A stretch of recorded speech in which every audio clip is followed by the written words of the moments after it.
Olá, nós somos o grupo do Teatro Contemporâneo, composto pelos integrantes Ana Carolina, Caio, Henrique, João Vitor Lira, João Vitor Luz, Júlia Paixão, Júlia Ross, Letícia, Malu e Maria Júlia.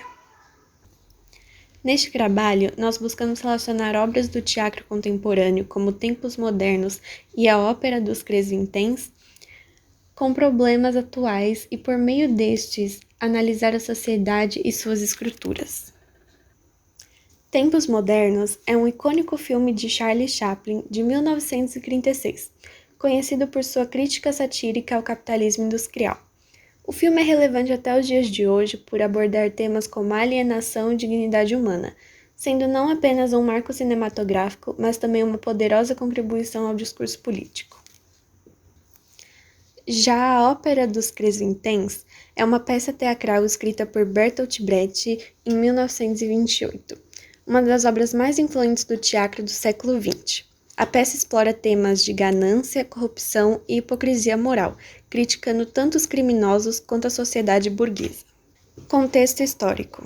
Tempos Modernos foi produzido durante um período de turbulência econômica devido à Grande Depressão, um período de recessão econômica que teve início com o colapso da Bolsa de Valores de Nova York em 1929 e que se prolongou até 1939.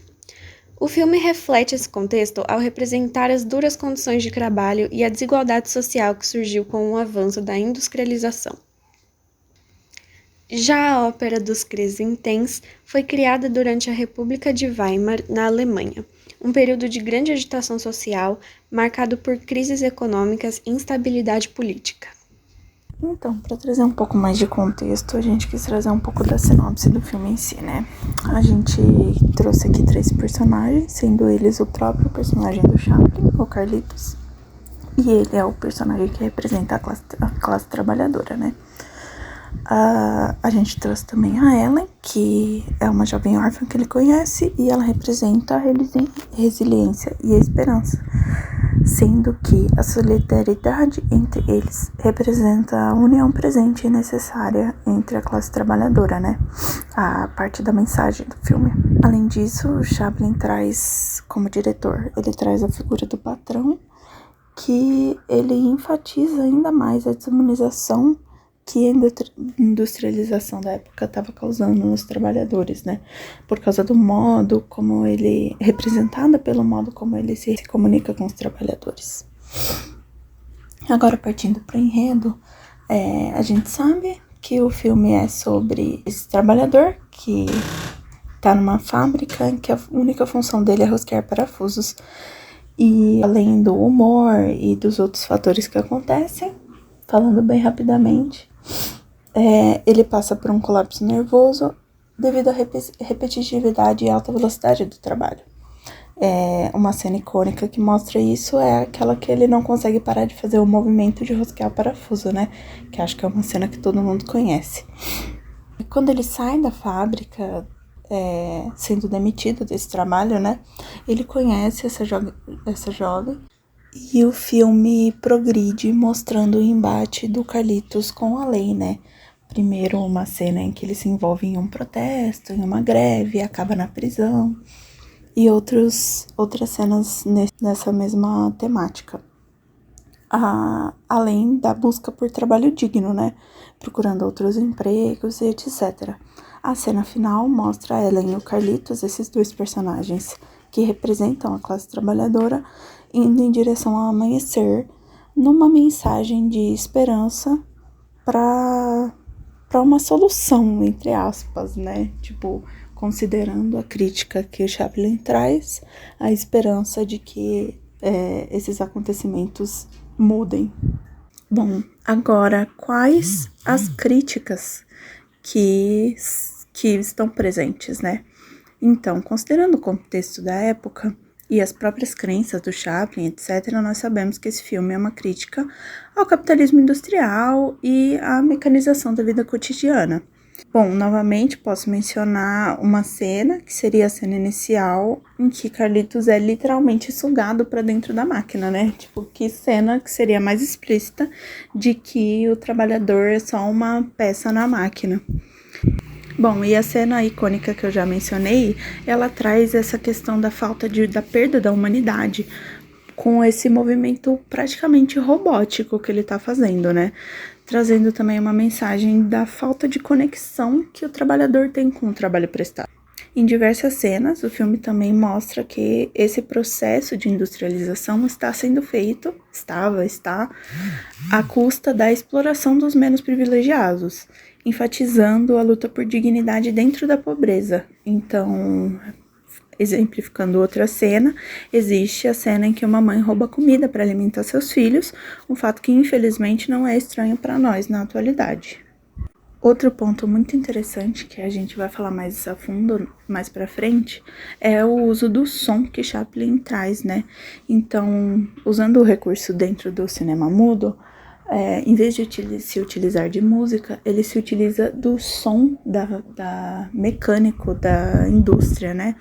Trazendo novamente essa mensagem de despersonalização e o apagamento das vozes humanas. Dentre as cenas mais marcantes de tempos modernos, a cena em que o vagabundo é engolido pela máquina e a sequência na linha de montagem onde ele aperta parafusos freneticamente são emblemáticas. Essas cenas visualizam a crítica à desumanização do trabalho industrial. Sobre os elementos cinematográficos, temos a comédia física, que consiste em cenas onde ele utiliza de seu corpo para criar humor e crítica social. Essas cenas não só divertem, mas também comentam sobre a desumanização e ritmo insustentável da vida moderna. Apesar de ser um filme majoritariamente mudo, Tempos Modernos inclui alguns efeitos sonoros e diálogos falados. A inclusão de som em momentos estratégicos destaca a modernidade e o avanço tecnológico, ao mesmo tempo em que mantém o charme do cinema mudo. Os cenários de Tempos Modernos são cuidadosamente projetados para refletir a industrialização e mecanização.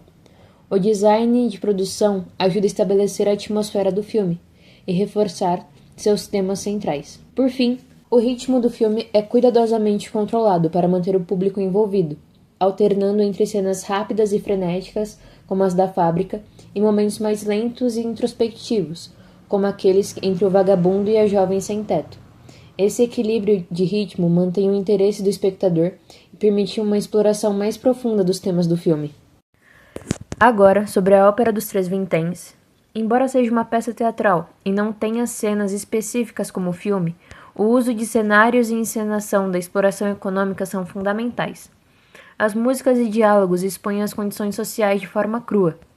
Por exemplo, Ballad of the Pleasant Life é um comentário sarcástico sobre a busca por uma vida confortável e despreocupada, muitas vezes às custas dos outros.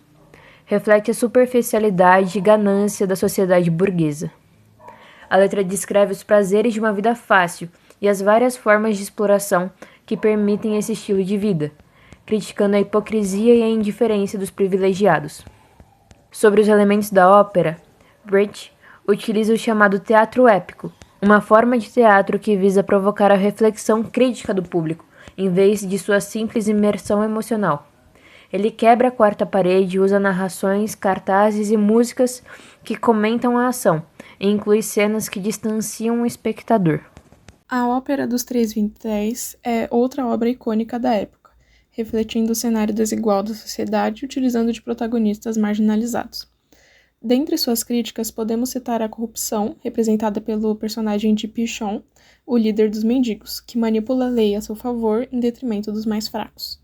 Também a hipocrisia, já que a criminalidade não se restringe apenas à população pobre, fato que é exposto através do personagem de Maquife, que é de alto nível social e pratica, mesmo assim, diversos crimes ao longo da peça. A peça, assim como a obra Tempos Modernos, traz a exploração dos trabalhadores mesmo fora do âmbito industrial, denunciando a desigualdade social e econômica, assim como a concentração de renda. E também ataca a falsa moralidade da época, que jaz na divergência entre um discurso moralista e as ações tomadas pelos personagens, frequentemente desonestas e manipuladoras. Todas essas críticas se manifestam ao longo da peça através de ferramentas pouco usuais no teatro, como a quebra da quarta parede, o uso de músicas satíricas e o distanciamento emocional em prol da análise crítica do seu conteúdo. Bom, E no cenário atual, a desigualdade é evidente e globalizada. Enquanto há maior produtividade provinda dos avanços tecnológicos, há também maior alienação diante da massiva quantidade de conteúdo ao qual estamos expostos rotineiramente. Também, o desenvolvimento dos meios de comunicação e das redes sociais acabaram levando para a espetacularização da miséria.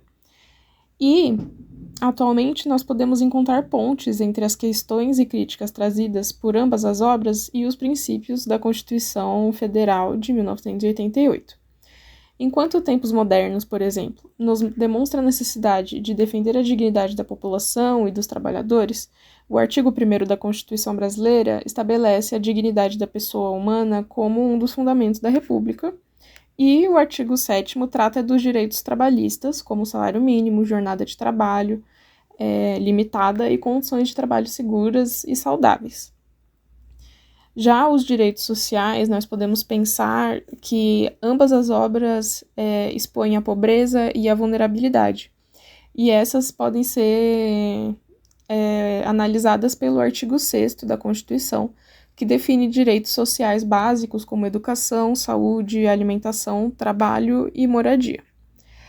Além disso, as obras expõem diversas falhas de um sistema que trabalha perpetuando a desigualdade, a corrupção e a injustiça, que são temas que desafiam a sociedade até nos dias de hoje.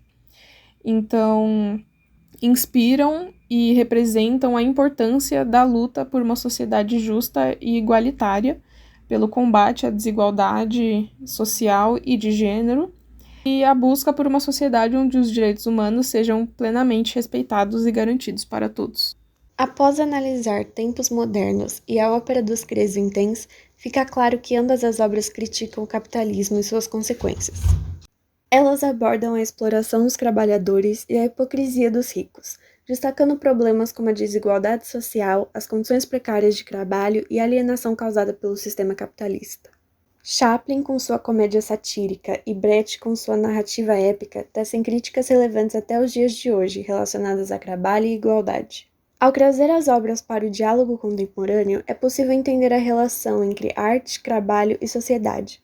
A arte, ao refletir e criticar a realidade, serve como um poderoso instrumento de conscientização e transformação social. Muito obrigada.